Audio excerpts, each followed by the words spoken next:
Hi hello welcome to HTV. నేను మీ Hema Malini. And ఈ రోజు టాపిక్ వచ్చేసి తెలుగులో చాలా తక్కువ మంది బ్యాక్ టు బ్యాక్ హిట్స్ కొట్టిన డైరెక్టర్స్ ఉన్నారు. అందులో ఒకరు రాజమౌళి గారు, ఇంకొకరు మన అనిల్ రావుపూడి గారు. సో సంక్రాంతి సీజన్ వచ్చిందంటే ఆయన సినిమా రావడం, సూపర్ హిట్ అందుకోవడం మనం చూస్తూనే ఉన్నాం. అయితే తనకి ఎన్నో హిట్స్ ఇచ్చినటువంటి వెంకటేష్ గారితో, అలాగే ఫస్ట్ సినిమాని ఇచ్చినటువంటి కళ్యాణ్ గారితో ఈ కాంబినేషన్ లో తన నెక్స్ట్ 10th మూవీతో మనందరి ముందుకు రాబోతున్న సంగతి అయితే మన అందరికీ తెలిసిందే. మరి ఈ ఇద్దరి సరసన ఏ ఇద్దరు ముద్దుగుమ్మలు యాక్ట్ చేస్తున్నారు, అసలు ఆ హీరోయిన్స్ ఎవరు ఏంటి అన్నదైతే రివీల్ అయిపోయింది అనమాట.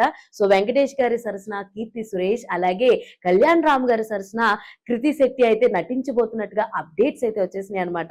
సో ఈ కాంబినేషన్ పేర్లు విన్నాక మీకేమనిపించింది? నాకైతే చాలా ఎక్సైటింగ్ గా అనిపించింది అనమాట.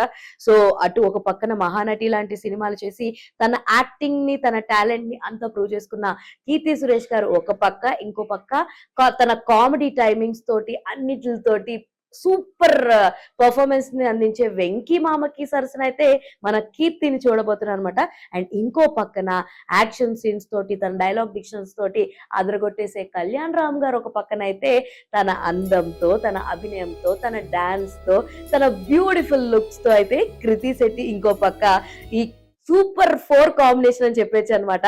నాకైతే చాలా ఎక్సైటింగ్ గా ఉంది. ఎందుకంటే అనిల్ రావుపూడి గారి సినిమాలు, ఆయన తీసుకునేటువంటి లైన్ అప్స్ చాలా చాలా ఇంట్రెస్టింగ్ గా ఉంటాయి. మరి వీళ్ళ కలయికతో రాబోయే నెక్స్ట్ సినిమా ఎలా ఉండబోతుందని నేను చాలా ఎక్సైటెడ్ గా ఉన్నాను. మీరు కూడా అలాగే ఎక్సైటెడ్ గా ఉంటే please to like this video and మీ అభిప్రాయాన్ని కమెంట్ బాక్స్ లో తెలియజేసేయండి. మరిన్ని ఇంట్రెస్టింగ్ అప్డేట్స్ కోసం ప్లీజ్ డూ ఫాలో హెచ్టీవీ.